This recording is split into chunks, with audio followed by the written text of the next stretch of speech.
এই পার্লামেন্টে আগামীতে সংস্কার বা ঐক্যমত কমিশনের 400 আসনের মধ্যে 300 আসন এনসিপির ঘরে থাকবে ইনশাল্লাহ। বাংলাদেশে যেভাবে 5 তারিখে গণ অভ্যুত্থানে বাংলাদেশের মানুষের জয় হয়েছিল, আগামীর পার্লামেন্ট ভোট ব্যাংকে এনসিপির শাপলা প্রতীকে পুরো বাংলাদেশের মানুষ জয় জয়কার করে দিবে। এনসিপির নেতৃত্বে নতুন সরকার গঠন হবে।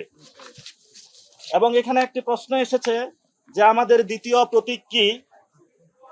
দ্বিতীয় প্রতীক হিসাবে আমরা রেখেছি কলম, তৃতীয় প্রতীক হিসাবে রেখেছি আমরা মোবাইল। তবে আমরা নির্বাচন কমিশনের কাছে এবং দেশবাসীর কাছে আবেদন রাখব, আমাদেরকে যাতে শাপলায় মনোনয়ন দেওয়া হয় এবং শাপলা মার্কার মাধ্যমেই জনগণের তাদের সরকার গঠন করে। আপনারা জানেন আমরা পুরো বাংলাদেশ থেকে 5 লক্ষ মানুষের ডাটা নিয়েছিলাম। সেখানে আমরা দেখিয়ে দেওয়ার চেষ্টা করেছি যে অধিকাংশ বাংলাদেশের মানুষ এনসিপির প্রতীক হিসাবে শাপলা চায়। তাদের যেমন পুনর্গঠন করতে হবে, নিয়ম নীতির পরিবর্তন করতে হবে, কিন্তু দ্যাট ডাজন্ট মিন যে ইলেকশন কমিশন বাংলাদেশ থেকে উধাও হয়ে গিয়েছে। এই কমিশনকে আমরা পুনর্গঠন করতে চাই, শক্তিশালী করতে চাই, জনগণের ভোটাধিকার প্রয়োগ আমরা বুঝিয়ে দিতে চাই। সে প্রক্রিয়ায় কিন্তু আমরা আজকে এসেছি।